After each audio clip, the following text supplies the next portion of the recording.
안녕하십니까. 워드 프로세서 자격 취득 전략 2부를 시작하도록 하겠습니다. 2부에서는 필기, 출제 경향 및 문제 분석을 하고 이어서 실기, 출제 경향 및 문제를 분석해 드리도록 하겠습니다.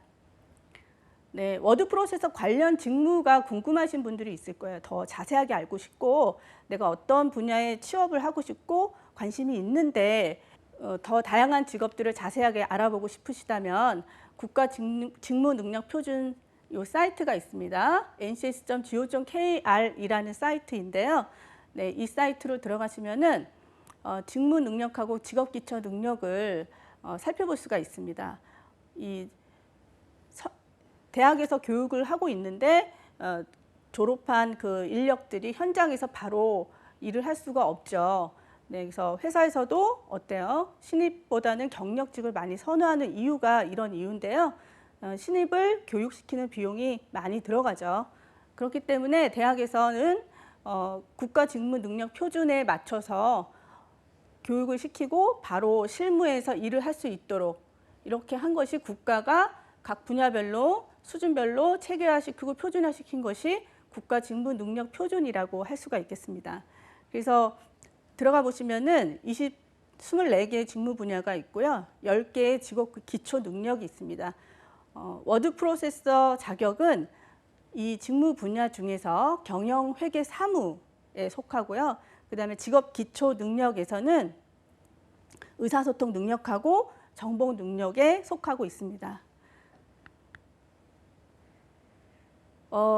더 자세하게 보고 싶으시다면 메뉴 중에서 NCS 및 학습 모듈 검색으로 들어가시면은 대분류로 경영 회계 사무를 누르시고 그 다음에 중분류로 총무 인사로 들어가시고 세분류로 일반 사무 행정으로 들어가시면은 자세하게 직업 정보에 대해서 조회를 하실 수가 있고요. 아주 세세하게 알려드리고 있습니다. 네, 경영, 회계, 사무 분야 직무 소개를 살펴보시면은 총무 인사, 그다음에 기획 사무, 재무 회계, 생산 품질 관리 이렇게 있는데요. 사실 이 워드 프로세서는 워드 프로세서로 작성할 수 있는 대부분의 사무직에서 필요한 것이라고 말할 수가 있고요. 거기에 딱 맞는 그런 직무는 일반 사무에서 비서하고 사무행정이라고 볼 수가 있겠습니다. 네, 그래서 직업 기초 능력과의 적합성을 한번 살펴보실게요. 네, 그 컴퓨터 활용 능력 자격증 같은 경우에는 그 정보 능력과 굉장히 딱 매치가 잘 되고 있는데 워드 프로세서 자격 같은 경우에는 문서 이해 능력과 문서 작성 능력, 그다음에 컴퓨터 활용 능력, 정보 처리 능력 이 중에서 컴퓨터 활용 능력에만 적합성을 보이고 있습니다. 문서 이해 능력과 문서 작성 능력은 쉽게 얘기하면은 읽기 능력이에요. 다른 사람의 문서를 보고 내가 잘 이해했다라는 것인데 그 읽고 나서 내가 문서를 피드백할 수 있다. 쓰기 능력이 또 들어가죠. 근데 이런 부분을 워드 프로세서에서 평가하기에는 좀 논의가 좀 필요하다라는 거예요. 그래서 이 부분은 필기 영역의 기초 이론으로 다루고 있다라는 거 설명드리면서 NCS 부분에서는 그 직무에 대한 것들을 도움이 될 것 같다라고 설명드리겠습니다. 관공서에서 주로 작성하는 문서의 종류에는 공문서, 기획안, 기한서, 보고서, 제안서, 설명서, 보도자료, 자기소개서, 비즈니스 레터 등 업종별, 직무별 다양한 문서가 존재하게 됩니다. 네, 특히 이 기획안 같은 경우에 앞에도 얘기했지만 결론을 먼저 얘기하는 것이 좋고 왜 그런 결론이 나왔는지 그거에 대한 근거를 얘기하고 이러이러한 사례가 있습니다라고 사례도 얘기하고요. 그 해결 방안까지 얘기하면 좋겠죠. 그래서 결론부터 먼저 얘기한다면 응급처치 QR코드를 만들어야 된다라는 결론을 먼저 제시를 한 다음에 근거는 뭐냐? 신선한 맥주 제공과 업주들의 손실을 줄이기 위함이다. 그리고 사례로는 뭐 안전 콘텐츠 QR코드의 사례를 제시할 수가 있고요. 방법으로는 부서 간 공조를 통해서 콘텐츠를 제작하겠다. 이렇게 해서 성공적인 기획안을 작성할 수 있다는 것입니다. 그리고 제안서 같은 경우에는 사업계획을 발전 및 개선안을 제안하기 위해서 작성하는 양식이 되겠고요. 기안서는 업무 협조를 구하거나 의견을 전달할 때 작성을 하게 됩니다. 그리고 보고서는 특정 일에 관한 현황이나 연구, 검토 결과를 보고하고자 할 때 작성을 하게 되죠. 네, 문서는 이럴 때 작성한다. 기록을 하죠. 업무 처리 결과를 남겨서 기록으로 보존할 때 증거 자료로 사용이 될 수가 있는데 그 업무 문서 중에서는 법적으로 몇 년간 보관을 해야 되는 것들이 있어요. 그렇죠? 그리고 정확한 사실관계, 정보 전달을 위해서, 커뮤니케이션을 위해서 결국엔 이 커뮤니케이션은 설득을 위한 것이 되겠죠. 그리고 책임 소재를 명확히 하기 위해서 행정감사나 추가 비용 발생을 방지하기 위해서 문서를 작성할 수가 있겠죠. 네, 사례를 보시면 문서 작성자 A와 행위자 B가 일치하지 않을 때 누가 책임을 질까요? 문서 작성자 A가요. 부서를 이동하면서 행위자 B한테 모든 업무를 넘겼습니다. 그런데 이 행위자 B가 작성된 문서에 비해서 행위를 하지 않고 실수를 하게 되죠. 거기에 대해서 이제 행정감사가 들어가게 되고 그다음에 추가 비용이 발생하게 됐는데 이런 경우에는 문서 작성자 A와 행위자 B 둘 다한테 문제가 있다라는 거죠. 그래서 문서 작성자는 내가 업무를 넘길 때 행위자가 잘 행위까지 하는지 끝까지 이 문서 작성자한테 책임이 있다라는 거. 네, 그래서 그런 것도 잘 참고해 주시면 좋을 것 같습니다. 문서 작성은요, 노력하지 않으면은 시간이 해결해 주지 않습니다. 좋은 문서들을 많이 보시고 평소에 책을 많이 읽고 그다음에 글쓰기 연습도 많이 하시고 나의 사고를 정리하시고 그래야만 좋은 문서를 작성할 수가 있습니다. 자, 앞에서도 일부에서 얘기했듯이 출제 경향의 기준이라든지 관련 샘플 파일이라든지 이런 것들은 그 license.cocham.net으로 들어가시면은 살펴볼 수가 있겠는데요. 네, 종목 소개로 들어가셔서 이거 찾기가 좀 어려워서 제가 캡처를 해놨습니다.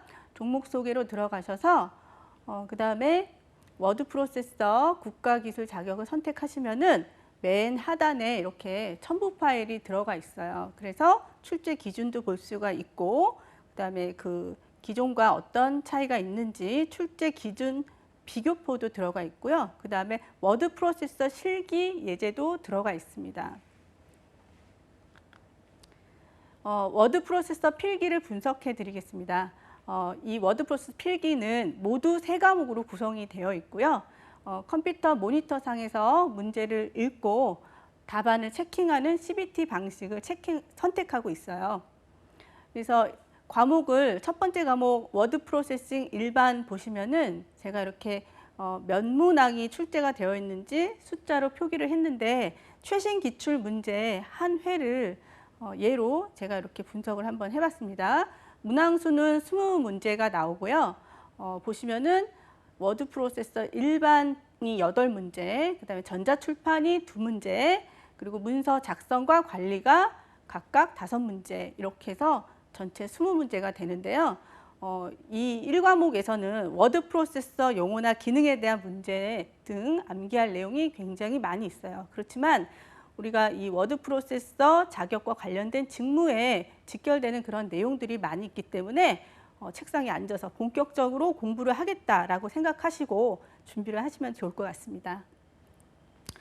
문서 작성과 관리, 보관, 전자문서 등에 대한 출제 비중이 예전에 비해 많이 높아졌어요. 그래서 이 부분을 좀 집중적으로 공부를 하시고 예전부터 워드 프로세서 일반이라든지 그 문서 작성과 관리 부분에서 공문서에 대한 내용들은 꾸준히 자주 출제가 되고 있기 때문에 공문서의 일반 지식, 기한, 업무 관리, 그다음에 구성 등에 대한 문제를 살펴보시기 바랍니다. 그리고 교정부호는 한두 문제가 항상 나와요. 그래서 별로 어렵지 않기 때문에 네, 가벼운 마음으로 한번 살펴보시면 좋을 것 같습니다. 그리고 전자출판에 대한 특징과 관련 용어도 자주 등장하기 때문에 네, 용어를 암기하시는 것도 추천드립니다. 그리고 이 과목을 살펴보도록 하겠습니다. 이 과목은 PC 운영체제인데요. 네, 한글 윈도우 7의 기초, 그 다음에 윈도우의 7의 사용법, 윈도우 7의 사용법, 한글 윈도우 7의 고급 사용법, 그리고 보조 프로그램의 활용, 컴퓨터 유지와 보수, 네트워크 관리 이렇게 과목이 나와 있는데 그 윈도우 7의 사용법이 가장 많이 출제가 되고 있죠. 실은 이 부분이 좀 어렵기도 하고 사실 윈도우에 대한 그 활용 부분에 비중을 많이 갖고 있다는 것을 알 수가 있어요. 자, 윈도우 7에 대한 특징도 많이 출제가 되고 그 다음에 그 탐색기 부분 알죠? 네, 우리가 폴더를 열어서 어떤 것을 내가 실행하고자 할 때 보여지는 그런 탐색기 안에서의 그런 수행 과정, 그리고 휴지통 이런 부분들이 많이 나오고요. 그리고 파일과 폴더의 조작 같은 부분, 그리고 제어판에 보시면은 내가 이 윈도우 7의 다양한 부분들을 제어할 수가 있잖아요. 그 종류하고 메뉴들을 살펴보셔야 되겠습니다. 그리고 시스템 장치 관리, 디스크 관리 등 시스템 관리에 대한 부분도 출제가 되고 있습니다. 보안 관련 매뉴얼도 있고요. 네트워크 및 공유 관리 등등도 살펴보셔야 될 것 같습니다. 3과목은 좀 어려워요. 그래서 특히 그 컴퓨터 시스템 부분에 9문제나 출제가 되고 있고 나머지 부분은 골고루 다양하게 이렇게 출제가 되고 있는데 이 컴퓨터 시스템 부분은 워낙 어렵기 때문에 이 부분 3과목은 여러분들이 결정을 하셔야 될 것 같아요. 내가 가볍게 이해를 하면서 암기를 해서 공부를 할 것이냐 아니면은 본격적으로 내가 강의를 듣거나 해서 준비를 할 것이냐. 어렵기 때문에 범위도 넓고 암기사항도 굉장히 많이 있고요. 전체 범위에서 출제가 되고 그리고 새로운 그런 IT 관련 용어도 많이 나오고 있고요. PC 응급 처치 및 업그레이드, 보안 관련 문제가 꾸준히 출제가 되고 있습니다. 네, 가볍게 1과목, 2과목, 3과목에 대한 문제풀이를 제가 지금 설명드릴 건데요. 자주 출제되는 그런 유형도 한번 살펴보시고 문제의 출제 방식이 어떤지 보시라고 제가 준비를 했습니다. 첫 번째 문제, 다음 중 한글 워드 프로세서에서 사용하는 유니코드에 대한 설명으로 옳지 않은 것은? 이라는 문제인데요. 한글 코드란 컴퓨터 내부에서 한글을 표시하기 위해 사용하는 코드를 말합니다. 그래서 이 한글 코드 문제는 한두 문제가 계속 출제가 되고 있는데요. 그 내용을 살펴보시면 그 한글 코드는 3가지 종류가 있습니다. 첫 번째는 완성형 한글 코드라고 해서 글자 하나하나를 다 완벽하게 구성하는 그런 코드이고요. 두 번째는 조합형 코드라 그래서 초성, 중성, 종성 이 글자들을 조합을 해서 한글을 표시하는 그런 방식을 말합니다. 유니코드는 뭐냐면은 완성형 코드하고 조합형 코드를 다 수용하는 그런 코드라고 볼 수가 있겠습니다. 그래서 그 지금 표현 바이트 수라고 나와 있죠. 이 부분을 정확하게 이해를 하고 계셔야 되는데요.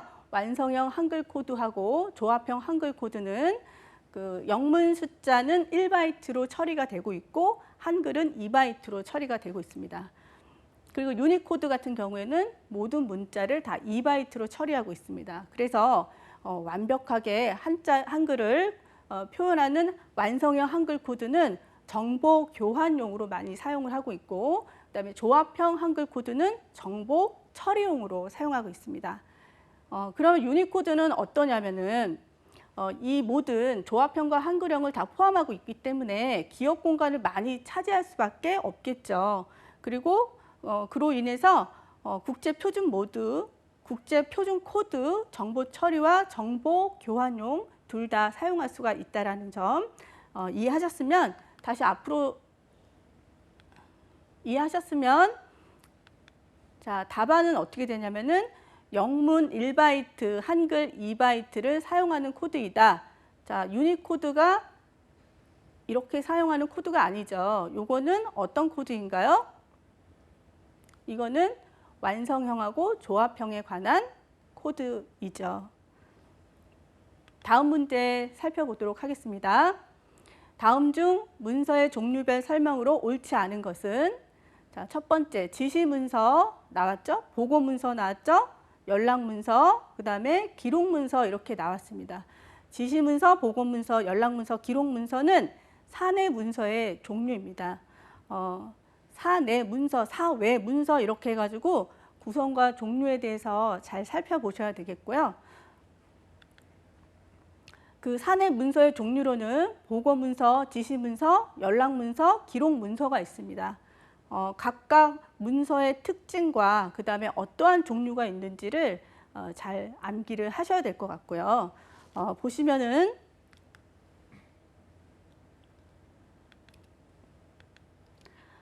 답안은 어떻게 되냐면 보고문서는 장표, 전표, 일개표 등이 속한다라고 이렇게 나와 있어요. 보고문서의 일개표는 맞지만 장표, 전표 같은 경우에는 기록문서에 해당하는 것이죠.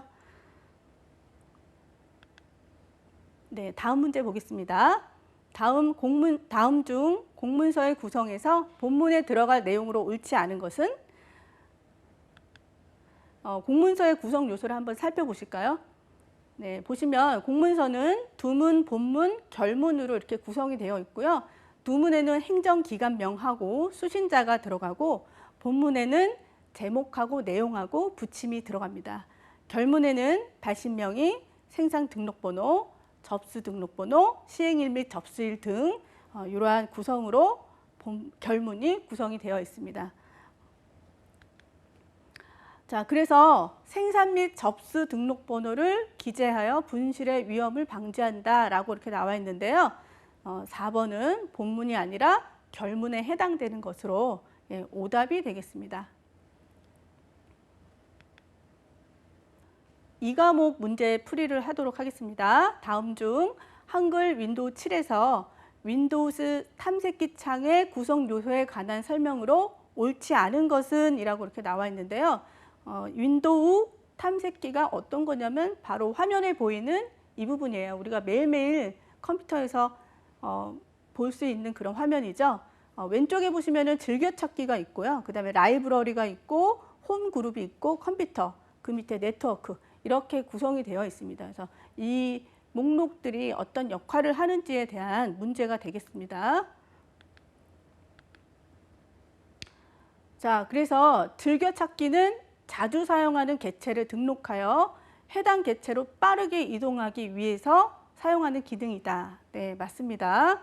라이브러리는 컴퓨터의 여러 장소에 저장된 자료를 한 곳에 보고 정리할 수 있는 가상 폴더다. 라이브러리가 뭔지 잘 모르시는 분들이 많이 있어요.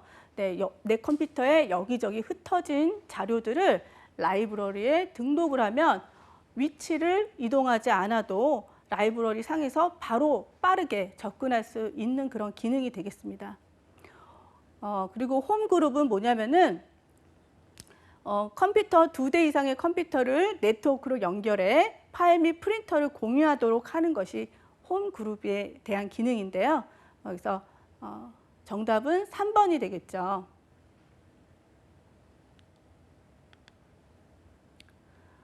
자, 이어서 이 과목 다음 중 한글 윈도우 7에서 사용하는 사용자 계정에 대한 설명으로 가장 옳은 것은?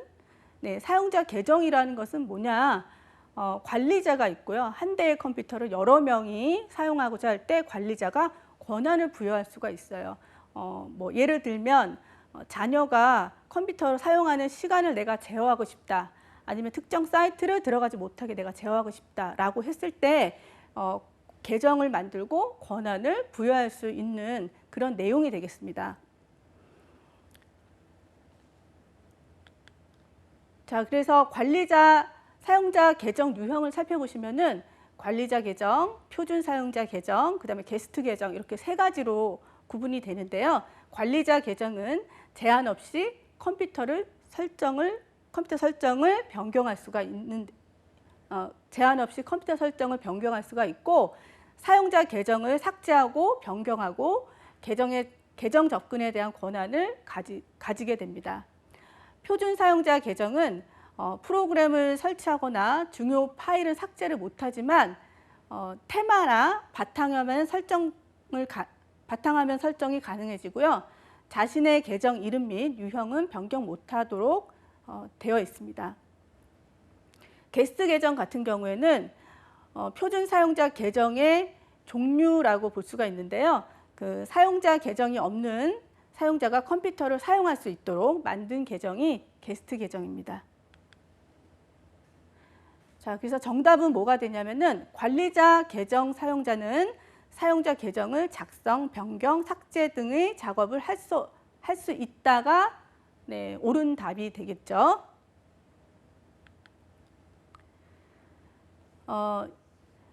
이 과목, 자, 다음 중 한글 윈도우 7이 설치된 C 디스크 드라이브에 속성창에서 작업할 수 있는 내용으로 옳지 않은 것은입니다.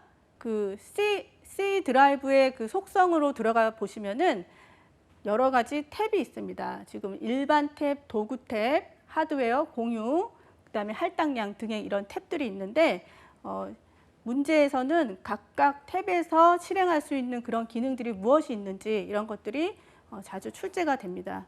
그래서 이 부분들을 잘 이해를 하셔야 될 것 같습니다. 자, 속성창에서는 디스크 정리 및 디스크 포맷을 할 수 있다라고 나와 있는데 이게 틀린 답이죠. 디스크 정리 및 디스크 포맷은 바로가기 메뉴에서 디스크 포맷으로 들어가야지만 이 기능을 실행할 수가 있습니다. 자, 3과목 문제 풀이 하겠습니다. 다음 중 컴퓨터의 기본 장치인 주기억 장치에 대한 설명으로 옳지 않은 것은 이렇게 나와 있습니다. 주기억 장치는 CPU가 직접 접근해서 데이터를 처리할 수 있는 기억 장치로 롬이나 램, 캐시 메모리, 가상 메모리 이런 것들이 있습니다. 자, 그래서 1번은 뭐냐면은 자료가 있는 주소에 새로운 자료가 들어오면 기존 자료는 그 다음 주소로 저장이 된다라고 하는데요. 기존 자료는 삭제가 되고 새로운 자료가 저장이 되기 때문에 1번이 옳지 않은 답이 되겠습니다.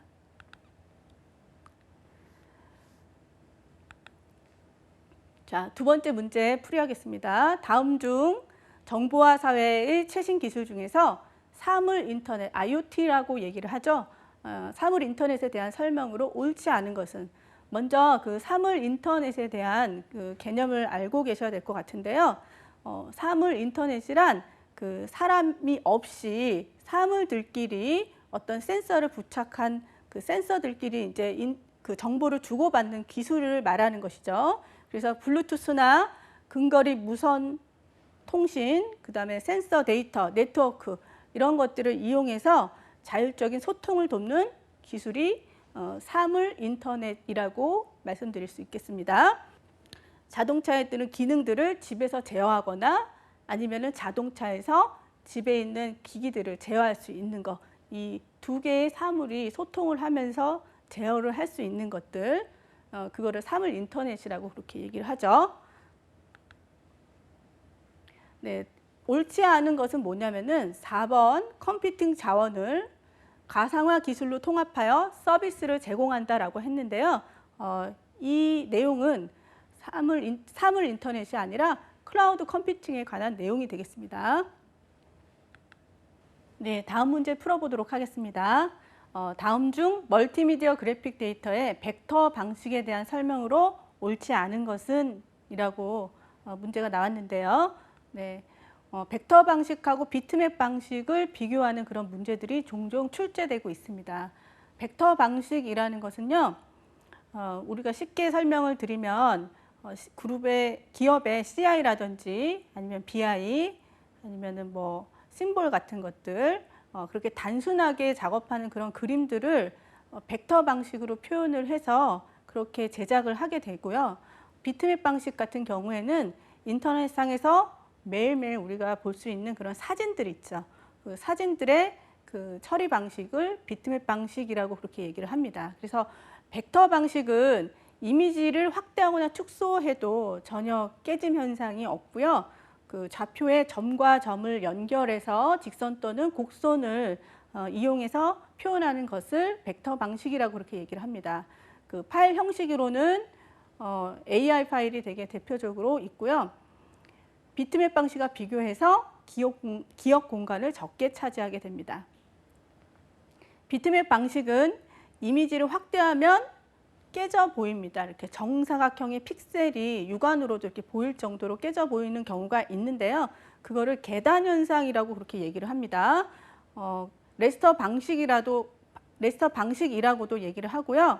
그 파일 형식으로는 JPG, GIF, PNG 등의 파일 형식이 있습니다. 그리고 벡터 방식과 비교해서 기억 공간을 많이 차지합니다. 그러니까 용량이 크다라는 거죠. 벡터 방식은 용량이 적고 비트맵 방식은 용량이 큽니다. 정답은 뭐냐면 4번 비트맵 방식과 비교하여 기억 공간을 많이 차지한다가 아니라 기억 공간을 적게 차지한다가 되겠죠. 자, 이것으로 그 필기 출제 경향 및 문제 분석을 마치고 두 번째 실기 출제 경향 및 문제 분석에 대해서 설명드리도록 하겠습니다.